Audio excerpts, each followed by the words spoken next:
السلام علیکم اسٹوڈینٹس، امید ہے کہ آپ خیریت سے ہوں گے اور عید گزار کر بڑے خوش باش ہوں گے،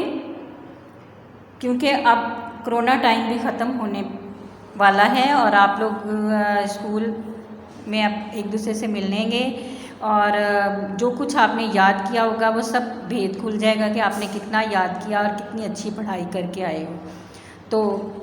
چلیں آج ہم سیکنڈ ٹرم کے سیکنڈ لیکچر کی طرف آتے ہیں۔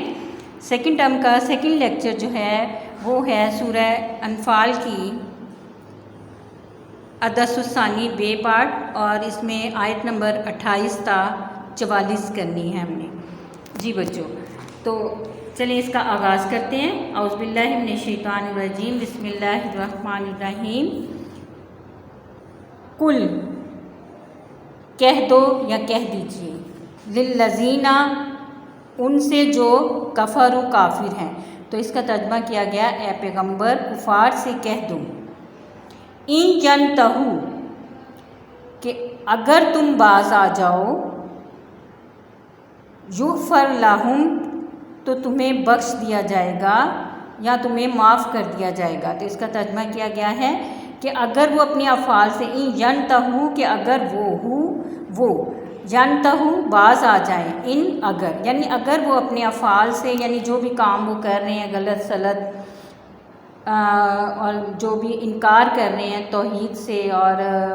اللہ تعالیٰ کے احکامات سے، اگر وہ اپنی ان حرکتوں سے باز آ جائیں، یغفر لہم تو انہیں بخش دیا جائے گا یا انہیں معاف کر دیا جائے گا، ما قد سلفا جو پہلے ہو چکا۔ تو اس کا ترجمہ دیکھیں کیا گیا ہے، اے پیغمبر کفار سے کہہ دو کہ اگر وہ اپنے افعال ہوتا ہے جو بھی فعل یا جو کام وہ کر رہے ہیں، باز آ جائیں تو وہ جو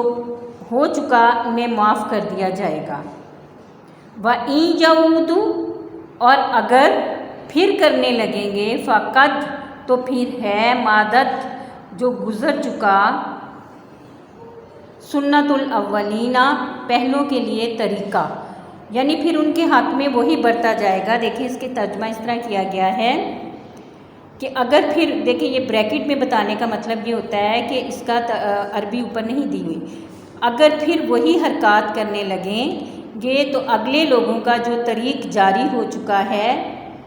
وہی ان کے حق میں برتا جائے گا۔ یہ بھی بریکٹ میں دینے کا مطلب ہے کہ اوپر اس کی عربی نہیں ہے، تو اس طرح بات جو بامحاورہ ترجمہ اس طرح کا ہوتا ہے جو کہ سمجھ آ جائے، تو اس کے لیے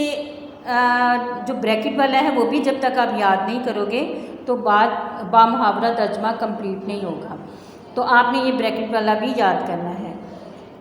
تو یہ کفار سے کہا جا رہا ہے کہ اگر وہ اپنی حرکتوں سے باز نہیں آئیں گے تو پھر ان کے حق میں بھی وہی طریقہ اختیار کیا جائے گا جو پہلی قوموں کے حق میں کیا گیا، یعنی ان پر عذاب نازل ہوا اور ان پر اللہ تعالیٰ نے مختلف قسم کی سختیاں ڈالیں، تو یہ پھر اللہ تعالیٰ کہہ رہا ہے کہ پھر ان کے حق میں بھی اسی طرح کا کوئی طریقہ اپنایا جائے گا۔ وَقَاتِلُوهُمْ اور انہیں قتل کر دو۔ تو یہاں پر اس کا ترجمہ کیا گیا اور ان لوگوں سے لڑتے رہو، حتیٰ یہاں تک کہ لا تکونوا نہ باقی رہے، فتنۃ فتنہ، یہاں تک کہ فتنہ یعنی کفر کا فساد باقی نہ رہے، یہاں پر فتنہ سے مراد کفر کا فساد ہے۔ وَيَكُونَ الدِّينُ وَيَكُونَ اور ہو جائے، الدین دین، کُلُّهُ اس کا سارے کا سارا، للہ اللہ ہی کا، تو اس کا ترجمہ کیا گیا ہے اور دین سب خدا ہی کا ہو جائے، یعنی ہر طرف اللہ تعالیٰ ہی کا دین پھیل جائے، اور جب تک کہ کفر کا یعنی جو توحید سے انکار ہے وہ چیز ختم نہیں ہو جاتی تب تک ان کفار سے جنگ جاری رکھو، یعنی ان کفار سے لڑتے رہو۔ فَإِنِ انتہوا پھر اگر وہ باز آ جائیں، پھر ان انتہوا اگر وہ باز آ جائیں، فَإِنَّ اللَّهَ پھر بے شک اللہ، بِمَا يَعْمَلُونَ جو کام یہ کر رہے ہیں، بصیر انہیں دیکھ رہا ہے، تو خدا ان کے کاموں کو دیکھ رہا ہے۔ وَإِن تَوَلَّوْا پھر اگر پھر جائیں یعنی روح گردانی کریں، وَإِن اور اگر تَوَلَّوْا پھر جائیں یا روح گردانی کریں، فَاعْلَمُوا تو جان رکھو کہ انا بے شک اللہ اللہ مولاکم حمایتی ہے تمہارا، نعم المولا خوب حمایتی ہے، نعم النصیر اور خوب مددگار ہے۔ ٹھیک ہے بچوں، یعنی اللہ تعالیٰ واضح طور پر حضور صلی اللہ علیہ وسلم سے کہہ رہے ہیں کہ ان کفار کو یہ واضح طور پر سنا دو یہ پیغام، یا ان کو یہ حکم ربانی سنا دو کہ اگر وہ اپنے افعال سے باز نہیں آتے تو پھر ان کے لیے وہی طریقہ اختیار کیا جائے گا جو پہلی قوموں کے حق میں، یعنی جن پر عذاب نازل ہوا تو ان پر بھی اسی طرح کا کوئی عذاب نازل ہو سکتا ہے۔ تو یہ اس چیز سے خبردار کیا گیا، اور پھر کہا گیا کہ اگر جو ساتھ دے رہا ہے اللہ تعالیٰ، حمایت کا مطلب ہوتا ہے یعنی ساتھ دے رہا ہے، تو اللہ تعالیٰ جو ہے وہ مومنوں کا ہی ساتھ دے رہا ہے۔ فَاعْلَمُوا جان رکھو کہ بے شک اللہ مولاکم کہ اللہ تمہارا حمایتی ہے، یعنی حضور صلی اللہ علیہ وسلم اور مومنین کا حمایتی ہے، یعنی ان کی حمایت کرتا ہے، اور خوب حمایتی ہے، نعم النصیر اور خوب مددگار ہے۔ وَاعْلَمُوا اور جان رکھو انما بے شک غنیمتم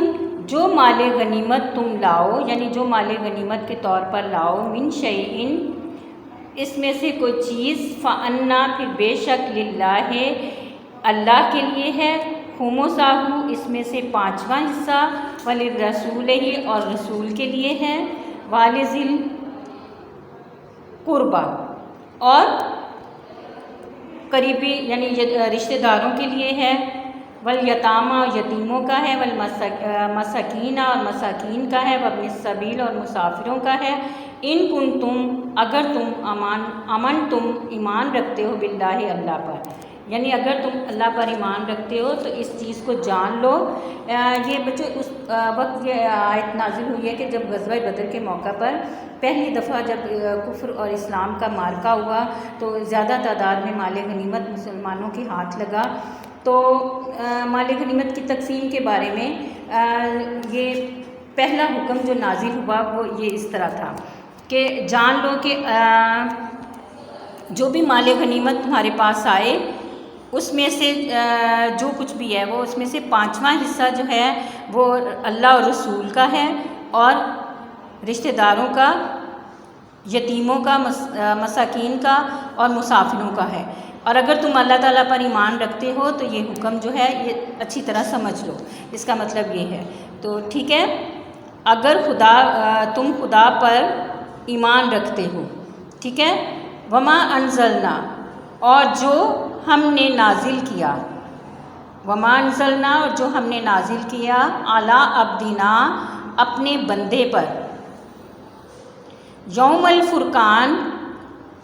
فرق کرنے کے دن، یعنی غزوہ بدر کے دن۔ تو یہاں پر ترجمہ کیا گیا یعنی جنگ بدر میں اس دن جو یوم اس دن، التقا جب ملی، آمنا سامنا ہوا، جمعانی دونوں فوجیں، دونوں جماعتیں، یعنی یہاں پر یہ ترجمہ کیا گیا ہے کہ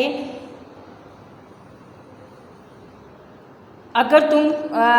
جو حق و باطل میں فرق کرنے کے دن، یہ جو اس کی عربی ہے، اس کی عربی بعد میں دی ہوئی ہے، اور یہ جو عربی ہے اس کا ترجمہ یہاں جا کے نیچے دیا ہوا ہے، اپنے بندے محمد پر نازل فرمائی، تو یہ اس کی عربی ہے۔ وما انزلنا اور جو نازل کیا، اعلیٰ عبدنا ہم نے اپنے بندے پر، تو بندے سے مراد حضور صلی اللہ علیہ وسلم ہے۔ یوم الفرقانہ فرق کرنے والے دن، اس دن، یوم اس دن، التقا جب آمنا سامنا ہوا، مٹ بھیڑ ہوئی، مٹ بھیڑ کا مطلب ہے کہ آپس میں لڑائی ہوئی، جمعانہ دونوں جماعتوں یعنی دونوں فوجوں میں، یعنی واللہ اور اللہ علی کل شیء قدیر ہر چیز پر قادر ہے۔ تو یہاں پر ترجمہ دیکھیں، با محاورہ بناتے ہوئے انہوں نے وہ جو عربی بعد میں ہے اس کا ترجمہ پہلے دے دیا، اور جو حق و باطل میں فرق کرنے کے دن، یوم الفرقان کا مطلب ہے حق و باطل میں فرق کرنے کا دن، تو جو حق و باطل میں فرق کرنے کے دن یعنی غزوہ بدر میں، جنگ بدر میں جس دن دونوں فوجوں میں مٹھ بھیڑ ہو گئی، یعنی لڑائی ہوئی، جنگ ہوئی، اپنے بندے محمد صلی اللہ علیہ وسلم پر نازل فرمائی، اور خدا ہر چیز پر قادر ہے۔ اذ انتم، جب تم تھے، بالعدوۃ الدنیا، قریب کے ناکے پر، بالعدوۃ ناکے پر، الدنیا قریب کے۔ تو یہ بچوں یہ ہے کہ یعنی جب تم جس لشکر سے مقابلہ ہونا تھا اس لشکر سے، تو وہ لشکر ابھی تم سے دور تھا، تو اس لیے کہا گیا کہ جس وقت تم مدینے سے قریب کے ناکے پر تھے، یعنی مسلمان مدینہ میں تھے تو وہ مدینے میں قریب تھے اس قافلے کے جو کہ ابو سفیان کا قافلہ تھا، جو مالک وہ اس کے کثیر منافع کے ساتھ مدینے کے قریب سے گزرنے والا تھا۔ تو یہ اس وقت کی کیفیت کا بتایا کہ جس وقت تم مدینے میں قریب کے ناکے پر تھے، وہم بالعدوۃ القصویٰ، اور کافر بعید کے ناکے پر، یعنی جو ابو جہل کا لشکر تھا وہ ابھی دور تھا مدینہ سے، اور کافر بعید کے ناکے پر، والرکب، اور قافلہ، اسفلا، نیچے اتر گیا، منکم، تم سے، یعنی جو قافلہ تھا وہ تمہارے پاس سے گزر کر آگے چلا گیا تھا، یعنی وہ تمہارے ہاتھوں سے بچ گیا تھا، کیونکہ آپ لوگوں نے پچھلی آیات میں نے بتایا تھا نا کہ مسلمانوں کا ارادہ تھا کہ جو ابو سفیان کا قافلہ شام سے کثیر مال تجارت کے کثیر منافع کے ساتھ آ رہا ہے، اس پر حملہ کر کے تو ہم سارا مال غنیمت لے لیں، مال کثیر منافع لے لیں، تاکہ یہ کفار جو یہی جو کثیر منافع ہے مسلمانوں کے خلاف استعمال کرنے والے تھے، تو مسلمان چاہتے تھے کہ اس کو اپنے ہاتھ میں لے لیں، کیونکہ وہ قافلے کے پاس تو جنگی ہتھیار وغیرہ نہیں تھے، تو وہ آسانی سے قابو میں آ جانا تھا۔ تو یہ اس وقت کی کیفیت کا بتایا کہ اللہ تعالیٰ نے کہ جس وقت تم مدینے کے قریب کے ناکے پر تھے اور کافر بعید کے معنی ہوتے دور کے ناکے پر یعنی جو پوائنٹ بنایا ہوا تھا جہاں رکنا تھا انہوں نے، تو کافر بعید کے ناکے پر تھے اور قافلہ تم سے نیچے اتر گیا تھا، یعنی قافلہ تمہارے ہاتھ سے نکل گیا تھا، یعنی قافلہ جو ہے مسلمانوں نے ابھی ان پر حملہ نہیں کیا، اور وہ بحفاظت مسلمانوں کے پاس سے قریب مدینے کے قریب سے گزر کر مکہ کی طرف چلا گیا تھا۔ ٹھیک ہے بچوں؟ وَلَوْ تَوَاعَدتُّمْ،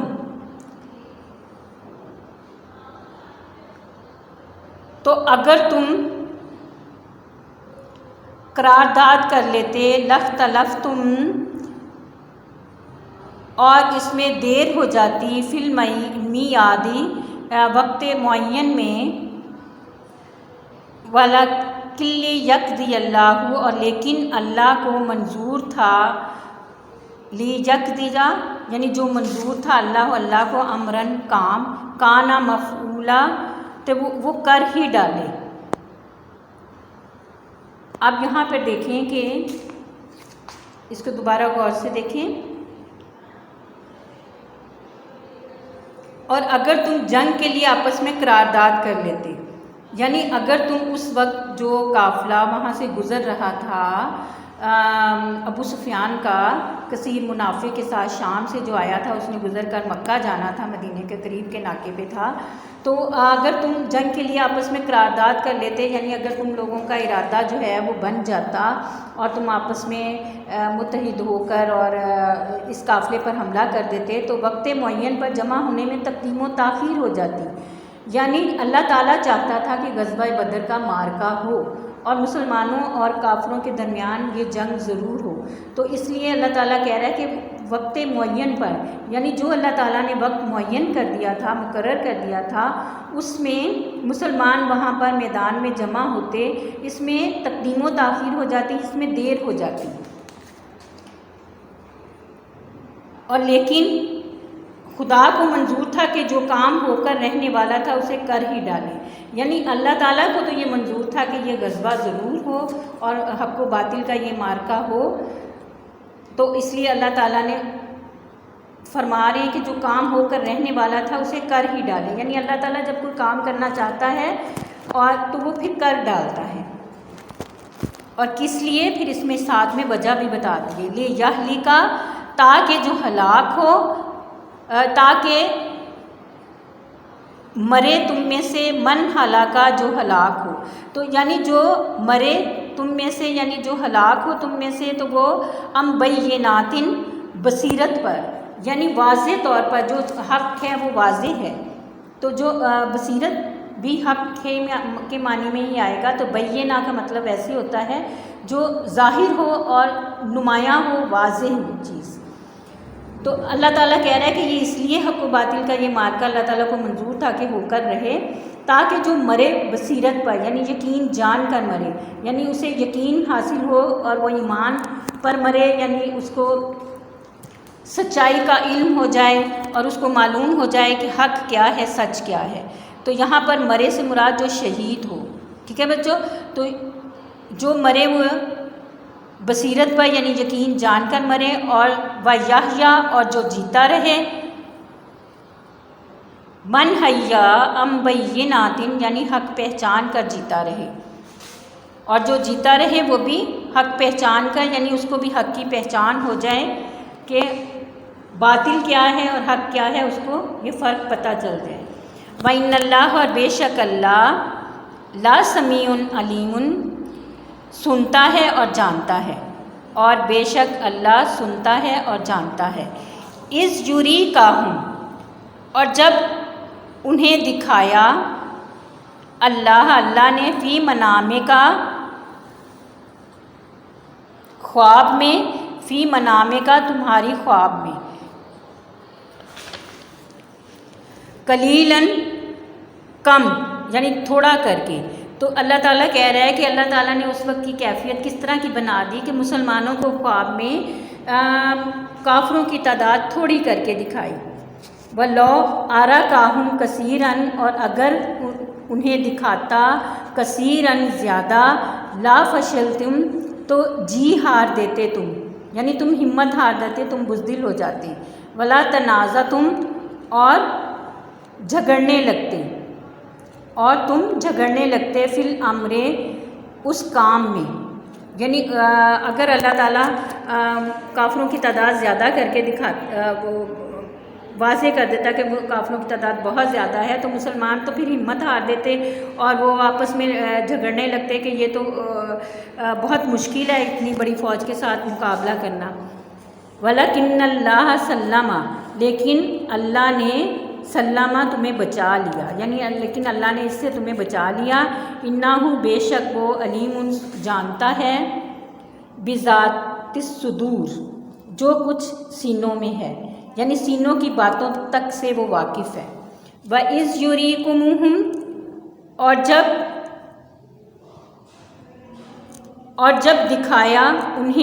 انہیں سے مراد یہاں پہ کافر ہیں، اور جب دکھایا انہیں اِذِ التقیتم جب کہ تم آمنے سامنے ہوئے، فی اعینکم ان کی آنکھوں میں، قلیلاً تھوڑا کر کے، ویقللکم اور پھر اللہ تعالیٰ نے یہ بھی کیا، اس وقت یہ کیفیت بنا دی کہ کافروں کو بھی مسلمانوں کی تھوڑی تعداد دکھائی، ویقللکم فی اعینہم ان کی آنکھوں میں، تم کو بھی ان کی آنکھوں میں قلیل دکھایا، کیوں؟ لیقضی اللہ کہ جو منظور تھا اللہ کو، امرن کام کانا مفعولا وہ ہو کر رہے، وَإِلَى اللَّهِ اور اللہ ہی کی طرف ہے، ترجع الامور سب کاموں کا رجوع کا مطلب ہوتا ہے کہ اسی کی طرف ہے، ہر کام جو ہے وہ اللہ ہی کی حکم سے ہوتا ہے، اللہ ہی کی مرضی سے ہوتا ہے، اور اللہ چاہتا ہے تو ہوتا ہے۔ ٹھیک ہے بچوں، اس کی سمجھ آگئی اس ترجمے کی کہ غزوہ بدر کے حوالے سے اس میں احکامات بتائے ہوئے کہ کفار سے کیا کہنا ہے، اور اللہ تعالیٰ نے اس وقت کس طرح کی کیفیت بنا کر تو مسلمانوں کا ساتھ دیا، اور بے شک اللہ تعالیٰ نے بتا دیا کہ مسلمانوں کا ہی مددگار ہوتا ہے اللہ تعالیٰ، اور اللہ تعالیٰ مسلمانوں کی حمایت کرتا ہے، یعنی کیونکہ ان کا اگر یقین پختہ ہو تو اللہ تعالیٰ ضرور مدد کرتا ہے۔ اس کے بعد بچوں اس کا ترجمہ آپ نے اسی طرح بامحاورہ یاد کر لینا ہے اچھی طرح، اور پھر اس کو لکھ کر بھی پریکٹس کرنی ہے۔ جب تک آپ لکھ کر نہیں چیک کرو گے آپ کو اندازہ نہیں ہوگا کہ آپ کو اچھی طرح یاد ہو گیا ہے یا نہیں۔ اس کے بعد ہے الکلمات والتراکیب، تو اس کا مطلب مشکل الفاظ کے معنی، اور یہ اکثر یہی الفاظ جو ہوتے ہیں وہ پیپروں میں آتے ہیں۔ مدد گزر چکی، یوم الفرقان فیصلے کے دن، العدوۃ الدنیا وادی کے اس جانب کنارے، ٹھیک ہے۔ اور وہ دیکھا اس میں ترجمہ کیا ہوا تھا قریب کے ناکے پر، ناکا کنارہ یعنی وہ سائڈ، وہ پوائنٹ جو بنایا ہوا تھا، ٹھیک ہے بچوں، یعنی مدینے کے پاس جو جگہ تھی، جو پوائنٹ تھا، جو مدینے کے قریب سے جو گزرنا تھا، تو اس کو کہا گیا ہے العدوۃ القصویٰ، اس جانب، اس جانب، اس کنارے، یعنی دور، یہاں وہاں پہ یہ ترجمہ کیا گیا نا کہ دور کی جانب، یعنی دور کے کنارے پر، دور کے ناکے پر۔ الرکب قافلہ، لا فشلتم، تم ضرور ہمت ہار جاتے، نامردی دکھاتے یعنی بزدل ہو جاتے۔ یقلل، کم کر کے دکھاتا ہے، تھوڑا کر کے دکھاتا ہے، یقلل